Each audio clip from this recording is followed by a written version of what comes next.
Laisser, c'est pour le violon. Amen. Je te dis encore pour notre modératrice,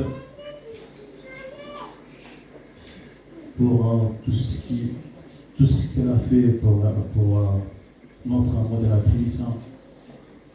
Elle était vraiment au top. Que Dieu la bénisse encore. Une fois de plus, le jour où se lèvera, que Dieu puisse encore l'amener plus loin. Amen. Voilà, nous continuons notre programme ou notre enseignement sur le salut ou la vie éternelle. Cet enseignement, c'est basé pour notre ensemble. C'est notre vision de l'Église. Voilà pourquoi le mois de décembre, j'ai consacré le mois de décembre de parler sur la vision de l'Église. Vous savez, il y a beaucoup de gens qui viennent dans l'Église et qui ne comprennent pas c'est quoi la vision de l'Église. Il y a beaucoup de gens aussi qui viennent dans l'Église, ça fait 2 ans, 3 ans, mais qui ne comprennent pas quelle est la vision de l'Église. À chaque fois lorsque Dieu appelle un homme de Dieu, Dieu lui donne une mission. Lorsque l'homme de Dieu vient poser la mission, elle vient poser aux gens qui sont des porteurs de vision, comme vous êtes là, des porteurs de vision. Donc vous êtes censés connaître la vision de l'Église pour que vous aussi de votre part d'aller propager la bonne nouvelle. Amen. Amen. Ne sois pas quelqu'un qui vient simplement à l'Église après avoir prié, il retourne. Mais sois quelqu'un qui peut prendre l'initiative de comprendre, mais c'est quoi notre vision? L'homme de Dieu, explique-moi un peu, quelle est notre vision? Quelle est la vision de cet ensemble pour que moi aussi je puisse participer? Amen. Christ avait une mission, voilà pourquoi il a voulu chercher les disciples pour partager la vision auprès des disciples. Aujourd'hui, Christ est monté, la vision continue à travailler. Alléluia. Amen. Voilà pourquoi l'Église, nous aussi, on a besoin de comprendre la vision de notre l'Église, mission chrétienne, la volonté de Christ, la volonté de Dieu. Lorsque nous parlons ici la volonté de Christ, c'est que nous parlons automatiquement la volonté de Dieu. Parce que pour nous, Christ est Dieu. Alléluia. Amen. Nous croyons en la Trinité, le Père, le Fils et le Saint-Esprit. Je pense que j'aurai le temps d'expliquer ça dimanche prochain. Je parlerai aussi de ça, de comprendre pourquoi Christ est Dieu. Pourquoi on appelle Christ Dieu dans notre ensemble. Voilà pourquoi je t'invite, ne ratez pas durant tous ces dimanches-là, le mois de décembre, il y a beaucoup de choses auxquelles Dieu a prévu pour l'ensemble. Ce mois de décembre, comme je dis l'autre fois, est que il y a beaucoup de gens aussi qui se préparent déjà pour fêter la fin de l'année. Il y a beaucoup d'églises aussi qui sont réunies pour préparer des jeûnes de prière, 30 jours, 40 jours, 25 jours de jeûnes de prière, pour que le diable ne touche pas leur vie. Mais pour nous, on s'est dit que le mois de décembre, cela n'empêche pas que Christ puisse revenir. Le mois de décembre, cela n'empêche pas à Jésus-Christ de venir sur terre, de venir récupérer le sien. Le mois de décembre n'empêche pas à Jésus-Christ de venir récupérer l'Église. Pendant que toi, tu te prépares comment tu peux organiser la journée du 31, mais Christ se prépare pour venir prendre l'Église. Voilà pourquoi on s'est dit, nous devons parler du salut, la vie éternelle. Je parle ce message, je ne suis pas pressé, mais je voulais que mon souci en moi, que tu puisses comprendre cela, que tu puisses maîtriser cela. On peut parler de tout dans cet ensemble, mais ça c'est le message clé de cet ensemble. Voilà pourquoi je ne suis pas pressé, j'aimerais que tu puisses comprendre cela. Je le mets comme un sous-thème, la dernière prophétie qui est liée dans la vie de Jésus-Christ. J'ai expliqué, j'ai dit, dans la vie de Jésus-Christ, il y a 5 prophéties qui sont liées dans sa vie. Ils ont prophétisé pour la naissance de Jésus-Christ. Christ est né. Ils ont prophétisé pour la mort de Jésus-Christ. Ils ont prophétisé pour lorsque Christ est monté. Ils ont prophétisé. Mais cinquième prophétie de Jésus-Christ qui est liée dans la vie de Jésus-Christ, c'est le retour de Jésus. Le cinquième prophétie, ou la cinquième prophétie, jusqu'à présent, on n'a pas encore vu ça. Mais ce qui est sûr, nous allons vivre ça. Alléluia. Parce qu'il nous a promis, il est monté auprès du Père pour préparer l'endroit. Il reviendra pour nous prendre. Il ne viendra pas pour prendre n'importe qui, mais pour prendre l'épouse. Et l'épouse, c'est l'Église. Or, lorsque nous parlons de l'Église, nous parlons de toi et moi, le corps du Christ. Amen. Amen. Alléluia. Amen. Christ, il viendra pour prendre l'époux. Il viendra pour prendre celui qui a gardé le salut. Je vais expliquer c'est quoi le salut. Le salut, c'est le fait d'être sauvé du péché. Si on peut définir le salut, c'est le fait d'être sauvé du péché. J'ai expliqué à l'église qu'on ne peut pas parler du sauvé s'il n'y a pas un sauveur. Amen. Amen. On ne peut pas parler du sauvé s'il n'y a pas un sauveur. On ne peut pas parler de libération s'il n'y avait pas un libérateur. Alléluia. S'il n'y a pas un libérateur. Donc si aujourd'hui nous sommes sauvés parce qu'il y avait un sauveur. Il y avait un sauveur qui nous a sauvés. Autrefois, on était liés sur la condamnation. Je vais expliquer. Adam est venu avec Ève. Le diable est venu pour séduire Adam et le pouvoir auquel Dieu avait donné à l'homme, le diable a récupéré. Le péché est venu dans la vie de l'homme. Le diable a pris au-dessus dans la vie de l'homme. Le pouvoir qui était pour l'homme, que Dieu a donné à l'homme de dominer, l'homme n'avait pas ce pouvoir. Le diable a récupéré cela. Il a fallu maintenant que le deuxième Adam puisse venir. Le deuxième Adam, c'est Jésus-Christ de Nazareth. La Bible dit, dans le livre des Jean, le Père a tant aimé le monde, il a donné son Fils unique. Afin que quiconque croit à son nom ne périsse point, mais qu'il puisse avoir la vie éternelle. La vie éternelle. Or, lorsque Christ est venu, il est venu pour sauver le péché, le monde. Or, dans le monde ecclésiastique, lorsque nous parlons du monde, nous parlons du péché. Christ est venu sauver le péché. C'est lorsque Christ a dit tout est accompli, les jours-là, nous tous on a eu le salut. Alléluia. Nous tous on a eu le salut. Donc il est venu sauver toute la nation, l'humanité.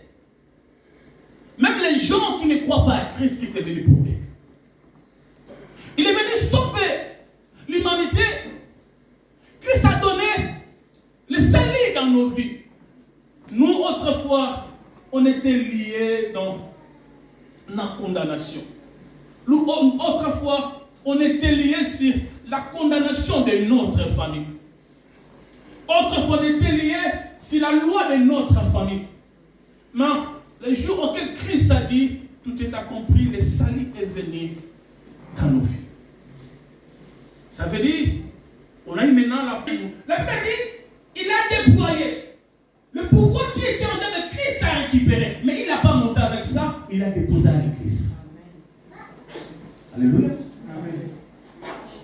Enfin, quiconque croit à son nom ne périsse point, mais qui est la vie éternelle.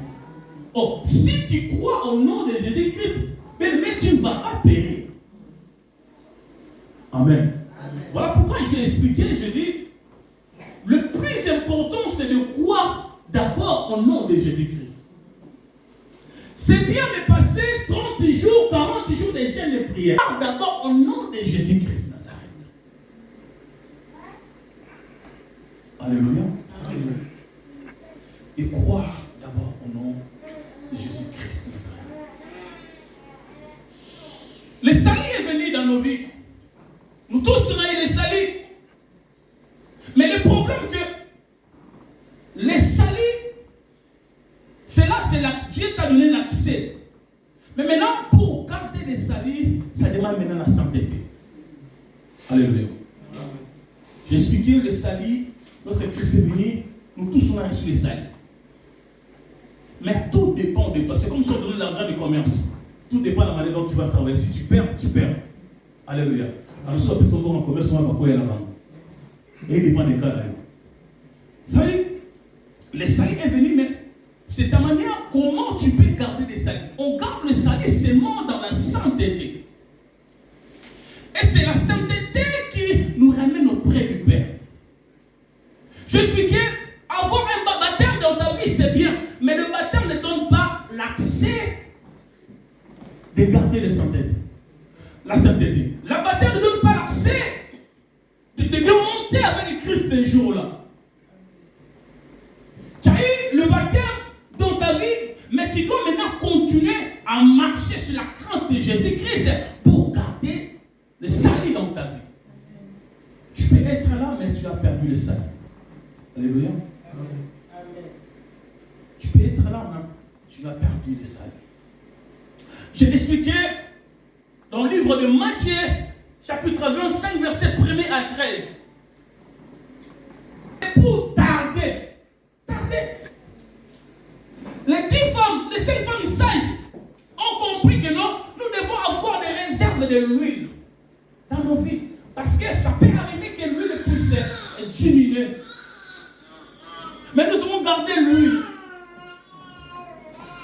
L'huile, c'est le Saint-Esprit.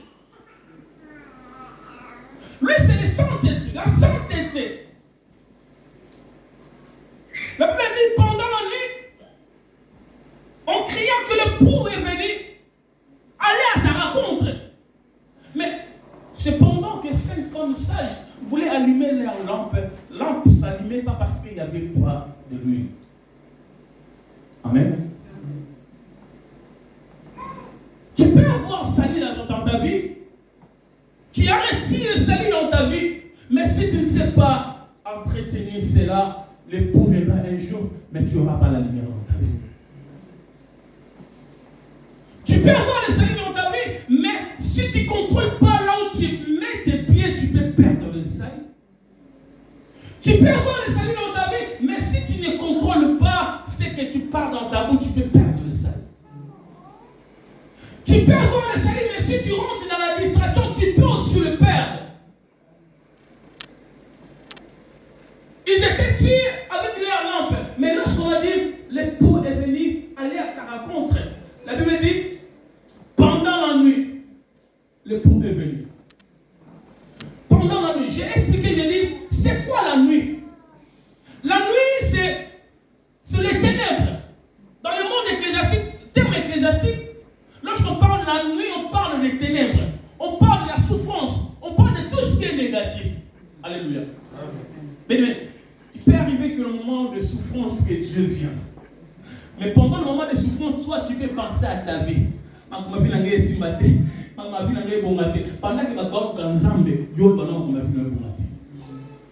Alléluia. Pendant que les gens cherchent la face de Dieu, Amen.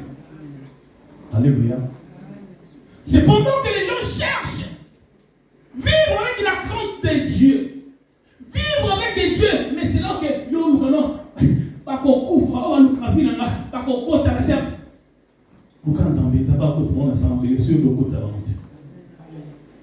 Alléluia. Nous devons faire comprendre à l'église, c'est le temps est arrivé auquel nous devons comprendre est-ce que nous avons ensemble. Amen. Nous devons comprendre que est-ce que je vis avec Dieu. Est-ce que ce que j'ai fait, ça donne une gloire éternelle à Dieu. Laisse-moi te dire, si tu fais gloire éternelle à Dieu, si tu donnes gloire éternelle à Dieu, il y a des choses, tu n'as pas le temps de combattre pour ça. Tu n'as pas le temps de combattre pour ça. Tu te lèveras dans ta vie et Dieu s'élève pour combattre dans ta vie. Il y a certains combats dans ta vie, tu ne peux pas combattre pour ça. Un jour, je vous donne un témoignage ici. J'ai dit, en première fois lorsque j'ai parti à Kinshasa, j'habitais dans ma parcelle de famille. C'est pendant que j'étais dans ma chambre, je vis le membre des familles qui sont venus me voir. Des tantes. Ils sont venus me voir sans me prévenir. J'ai vu au moins 4 personnes toquer dans la porte.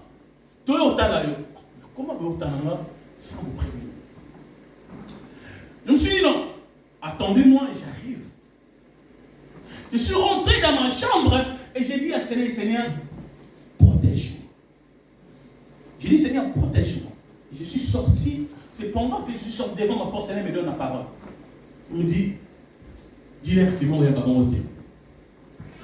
Je lui ai dit, non, écoutez, aujourd'hui, je n'ai pas le temps de recevoir. Mais montez dans la voiture, je vais vous déposer et vous passerez mardi pour que nous puissions parler. Ils sont tous montés dans la voiture. Et lorsque je suis arrivé à la destination, tous sont descendus sans me dire au revoir. Alléluia. Amen. Sans me dire au revoir. Or, dans notre parcelle de famille, il y avait des gens qui étaient en contact avec eux. C'est un jeune garçon qui a signalé que non, Amen. Mais c'est pendant que Natiki m'a entendu dans un petit lopin, j'ai eu peur. Les amis auxquels j'ai grandi avec eux, ma maman quartier, les gens, bon, qu'est-ce qui se passe ici? Oh, lorsque tu as démarré ta voiture, tu es parti.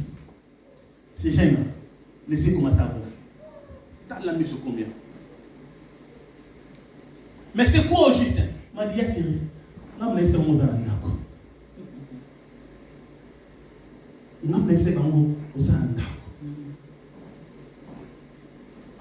Je prie le petit, les jeunes, je priais pour lui.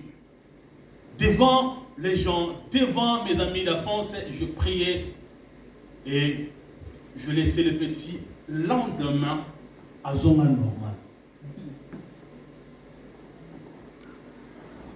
Lendemain, mes amis des quartiers, mes proches à moi, même les petits, tous sont venus auprès de moi pour me dire, aujourd'hui, nous croyons en ton Dieu. Aujourd'hui, nous croyons en ton Dieu. À ton Dieu. Je n'ai pas fait 45 minutes de prière, mais j'ai vu l'alliance auquel je suis avec Dieu,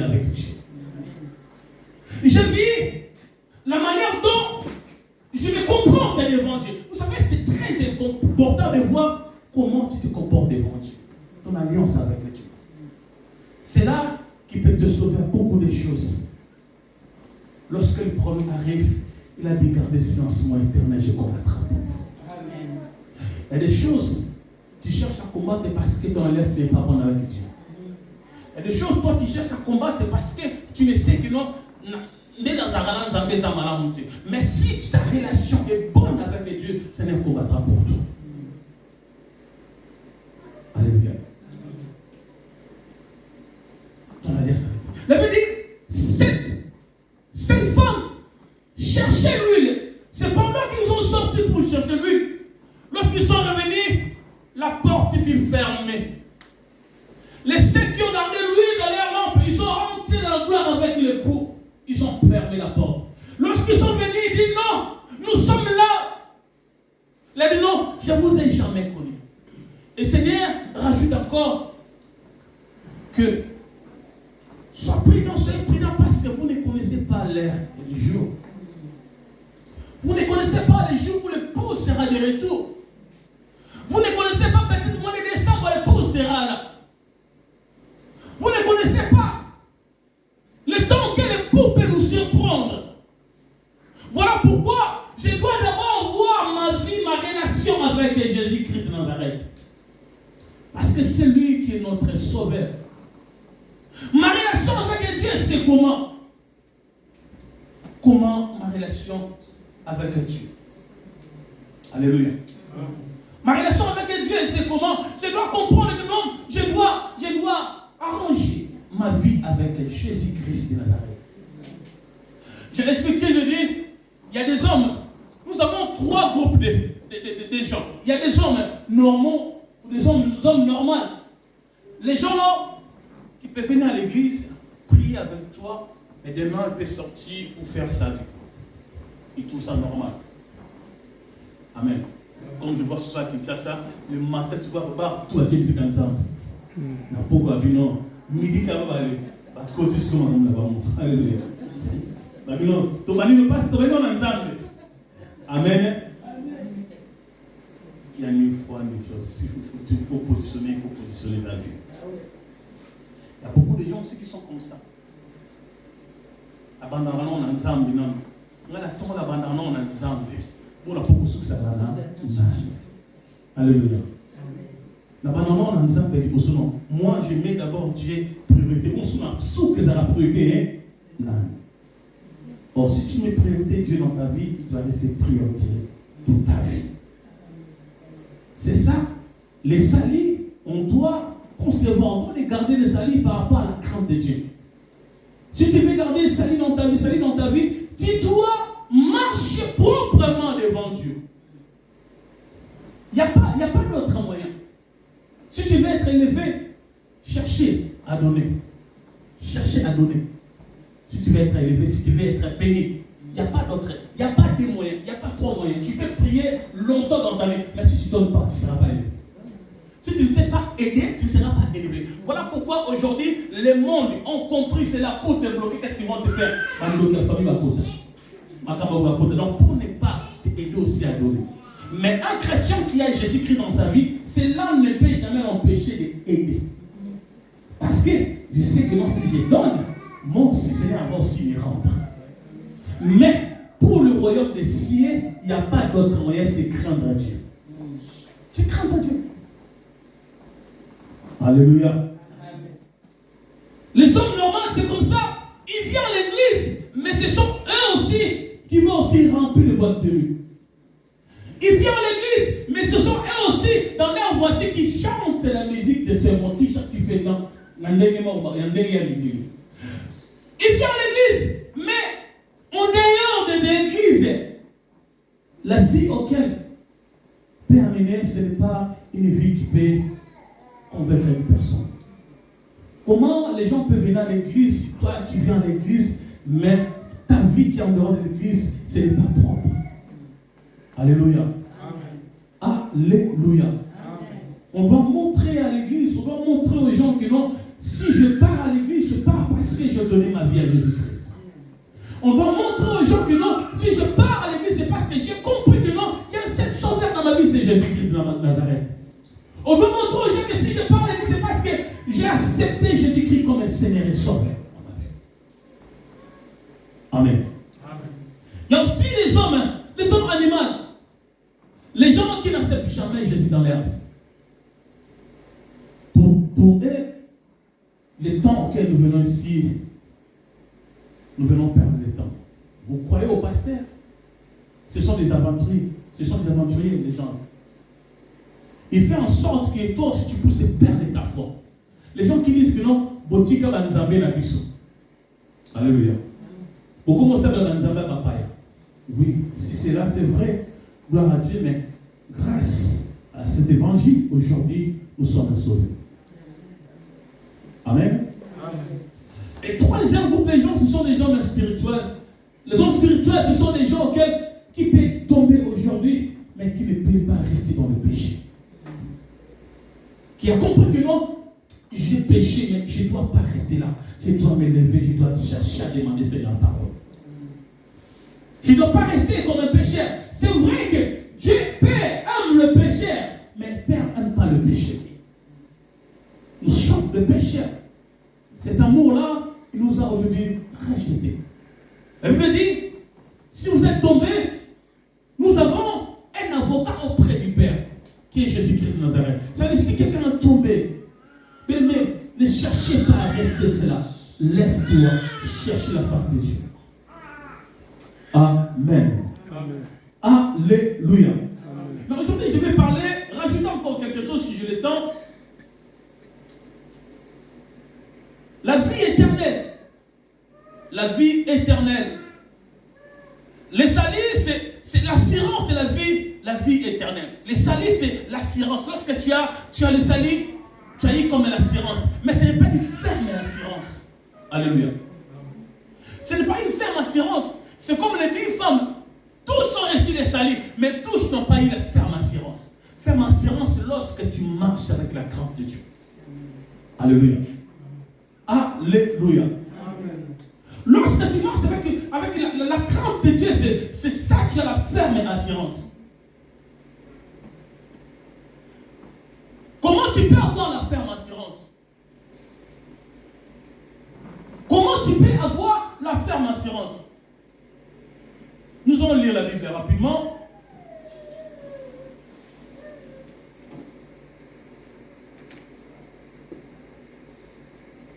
Nous allons lire la Bible au livre de Jean. Jean chapitre 3. Jean chapitre 3, verset 35. Est-ce qu'on peut se mettre à debout, s'il vous plaît?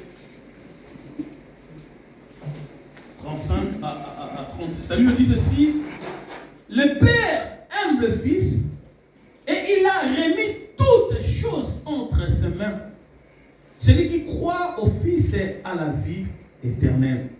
Celui qui ne croit pas au Fils ne verra point la vie, mais la colère de Dieu demeurera sur sa vie. Parole du Seigneur, prenez place. Prie Dieu. Il y a beaucoup qui disent que nous avons le même Dieu. Il y a beaucoup qui disent que non, nous avons tous un même Père, même Dieu. Mais cela ne donne pas accès à ces gens-là d'hériter le royaume des cieux, parce que le royaume des cieux, c'est pour ceux qui croient en Jésus-Christ. Alléluia. Amen. Je pense que vous avez compris ce que je vous l'ai dit par rapport à ça, parce qu'il y a beaucoup de religions, beaucoup qui disent que non, nous avons Nzambe moko, il y a un Nzambe moko au monde de là. Mais si on va croire en Jésus, c'est que vie éternelle est avant vous. Alléluia. Si tu crois en Jésus-Christ, c'est là que tu as la vie éternelle. Mais alors, comment on peut croire en Jésus-Christ? On ne peut pas croire en Jésus-Christ simplement parce que je suis croyant. Non. Moi, je suis croyant. Mais celui qui croit en Jésus, ce n'est pas par la parole, mais par les actes.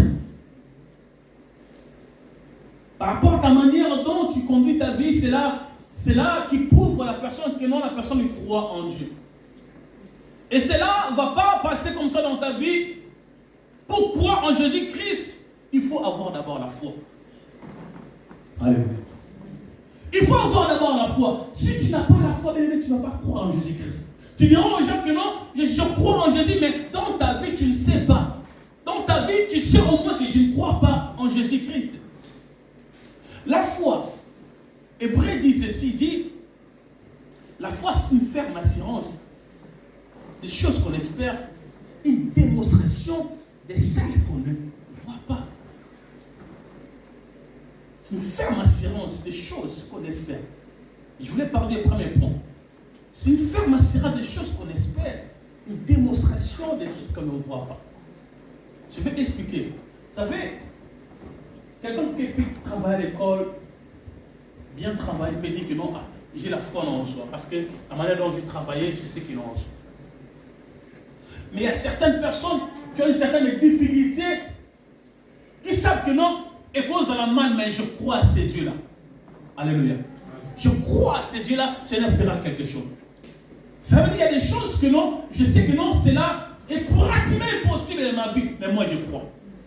Je sais que le médecin dit que non, cette maladie va me ramener à la mort. Je sais que non, cela est vrai, mais tellement je crois en Jésus-Christ, je dis que non, c'est possible que Dieu puisse changer ça. Amen. Amen. Une démonstration de ce qu'on ne voit pas. Or, un chrétien doit comprendre que non, si je n'ai pas la foi, c'est mort pour moi. Vous savez, je parlais avec une sœur, elle voulait acheter une voiture. On lui a dit que il faut envoyer faire un mandat déjà pour réserver la voiture. La sœur a dit, ah, et là, on a un muscle natif, il y a un bon. Alléluia. Et là, on a un muscle natif, il y a un bon. Après, on a 2000 euros. Vous avez un escroc. Donc,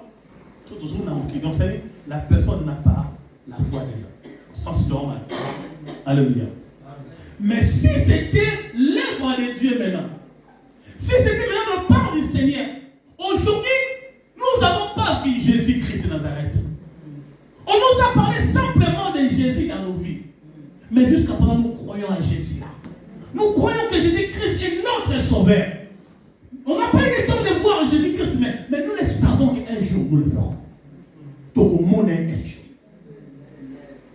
Nous le savons qu'un jour nous allons vivre Jésus, nous allons voir Jésus-Christ. Nous les gens qui croient à son nom. Pourquoi? Parce que c'est la foi qui nous pousse de faire cela. C'est la foi qui nous pousse de comprendre que non, Jésus-Christ est notre sauveur. Mais si tu n'as pas la foi, tu ne peux jamais rester Jésus dans ta vie. Si tu n'as pas la foi, tu ne peux jamais rester un vrai chrétien. Alléluia. Amen. Je vais t'expliquer pourquoi je dis ça. Si tu n'as pas la foi, tu ne peux jamais rester un vrai chrétien. Si tu n'as pas la foi, tu ne peux jamais rester un vrai chrétien. La Bible dit que voici, je vous envoie comme des brebis. L'Éternel dit, voici, je vous envoie comme des brebis au milieu des loups. Moi, Éternel, je vous envoie comme des loups au milieu. Mais soyez prudents comme un serpent et soyez simples comme un colombe. Moi, Éternel, je vous envoie comme des brebis au milieu des loups. Bien aimé, vous le savez que non, un brebis ne peut jamais résister devant un loup. Alléluia. Vous savez qu'un brebis ne peut jamais résister. Le brebis, c'est nous. Mais le loup, c'est quoi? Mais le loup, ce sont les géants de ce monde. Loup, c'est quoi? Mais les problèmes qui règnent dans ce monde. Les difficultés qui règnent dans ce monde. Ton père, il sait que non, tu ne vas pas résister devant le problème. Ton père, il sait que tu ne vas pas rester devant la souffrance. Ton Dieu, il sait que tu ne vas pas rester devant la maladie. Ton Dieu, il sait que tu ne vas pas résister devant l'échec qui vient tous les jours dans ta vie. Ton Dieu, il sait que tu ne vas pas résister devant la condamnation de ta famille. Alors, qu'est-ce qui se passe maintenant? C'est parce que j'ai la foi. Et je sais que non, c'est lui qui m'a envoyé au milieu des loups, c'est lui qui sera auprès de moi pour me protéger. Est-ce que tu as compris? Est-ce que tu peux acclamer pour le roi? Ma frère en silence, c'est quoi? J'ai compris que je suis un brebis devant le loup. Mais si le loup n'aura pas l'accès de me toucher, parce que celui qui est à moi est plus fort que le loup. Celui qui est à moi est plus fort que le pomme de ce monde. Je ne crains pas. Je ne sais que je n'ai pas la force de combattre les sorciers de ma famille. Alléluia. En réalité, je n'ai pas la force de combattre les géants de ce monde. Mais si les gens n'arrivent pas à me toucher aussi, c'est parce qu'ils voient celui qui est en moi. Voilà pourquoi je vous ai expliqué la Bible. Ceux qui vont nous parler dans ma case aussi, ma vie, non. Ben, il va se trouver en janvier. Ce qu'on sort à Simba, c'est parce que, à mon amour, moi, dans la carte, où il y a les gars dans ma case. Donc, le père, ça va accepter. Alléluia. Si vous soyez comme au banc, si vous soyez tous à donc on peut savoir accès. Alléluia. Comme on peut savoir accès, il y a 40 jours. Il y a des semaines, il y a un de la famille. Comment on peut savoir accès? Oh, lorsqu'on a eu la grâce, Christ a déployé tout sur la croix. Les jours-là, chacun de nous a compris que non, nous avons un Dieu dans nos vies. Alléluia. Amen. Nous avons un Dieu dans nos vies. Ce qui est bizarre, les chrétiens aujourd'hui, nous avons tout entre nos mains, mais nous avons la peur dedans de nous. Alléluia. La paix au-dedans de nous. Nous n'arrivons pas à comprendre que non, est-ce que nous avons rappelé dans Zamba solo. Amen. Je sais que je suis un brebis. Je sais que je ne peux pas résister devant la souffrance, devant le prompt de ce monde. Vous savez, le prompt qui vient dans ta vie, tu ne peux pas résister. Tellement macasse. Ils sont tellement forts. Mais le problème que non, toi tu dois mettre dans ta tête que non, celui qui est en moi, il est plus fort que les gens de ce monde. Mais pourquoi tu pleures? Et pourquoi tu as toujours peur? La Bible dit, soyez prudents comme un serpent. Prudent comme un serpent. Qu'est-ce que le serpent fait dans sa vie? Vous savez, si le serpent il rentre ici, vous allez voir, il va rentrer sans crier, sans faire de bruit. Parce que, pourquoi il est prudent? Parce qu'il sait que si j'ai fait de bruit, je serai la première personne à éliminer. Alléluia. Si je rentre avec de bruit ici, je pense que les deux vont se lever pour me faire du mal. Mais vous allez voir à un moment, une personne crie parce qu'elle ne sert pas aligné. Alléluia. Soyez prudents. Il y a des moments, un chrétien doit comprendre que non, je dois être prudent dans ma vie. Je dois être prudent dans ma vie parce que les gens de ce monde ne permettra jamais que je puisse être élevé. Alléluia. Amen. Je dois être prudent dans ma vie. Oh bébé, la prudence permet à une personne de comprendre la situation qui se passe. Être prudent, ça te permet d'avoir des recul. Amen. Amen. Être prudent, ça te permet d'observer la situation.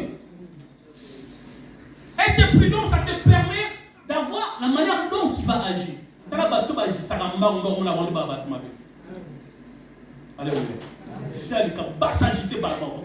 Mais celui qui est prudent, il cherche à fermer sa bouche. Alléluia. Et c'est là que les gens vont comprendre que t'es Imtazaki.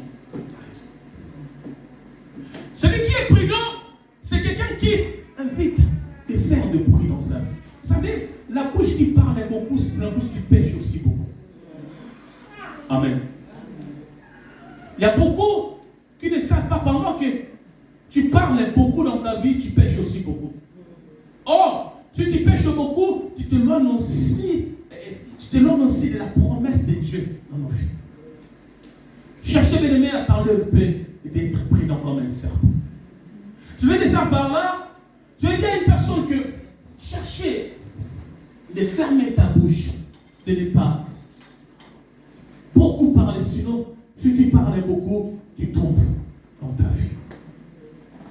Cherchez à observer la situation, de comprendre comme un serpent, d'être prudent, de comprendre que je ne peux pas agir comme ça. Même si on m'a fait cela, même si on m'a dit cela, même si j'ai fait cela, même si j'ai écouté cela, je dois être prudent dans ma vie. Je ne dois pas parler parce que si je parle, je peux tomber moi-même. Alléluia. Je vous ai donné l'exemple des serpents parce que les serpents est prudent. Ce soir, je vais dire à une personne que le royaume des cieux est là. Christ sera de retour. Il viendra. Forcément, Christ viendra pour prendre le. Dimanche, je vais expliquer le retour de Jésus-Christ. Comment Jésus-Christ est venu, viendra un jour. Je vais expliquer, est-ce que lorsque Christ viendra, est-ce qu'il descendra sur terre? Est-ce que lorsque Christ viendra, qu'est-ce que Christ va prendre? Qui est qui? Combien de phases auxquelles Christ peut descendre sur la terre? Voilà pourquoi je t'invite dimanche, viens dimanche, et comprendre beaucoup de choses parce que tu as besoin de comprendre la vie de Jésus. Tu as besoin de comprendre comment vivre pour ne pas perdre le salut dans ta vie. Tu as besoin de comprendre comment garder le salut dans ma vie. Tu as besoin de comprendre comment hériter la vie éternelle. Alléluia. La vie éternelle, comme je viens de clôturer, aujourd'hui, je dis la vie éternelle, tu dois comprendre, tu dois être prudent comme un serpent. Que Dieu vous bénisse, acclamez pour le Seigneur.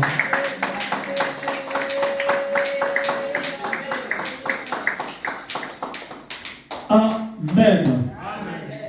Nous allons se mettre debout, toi qui es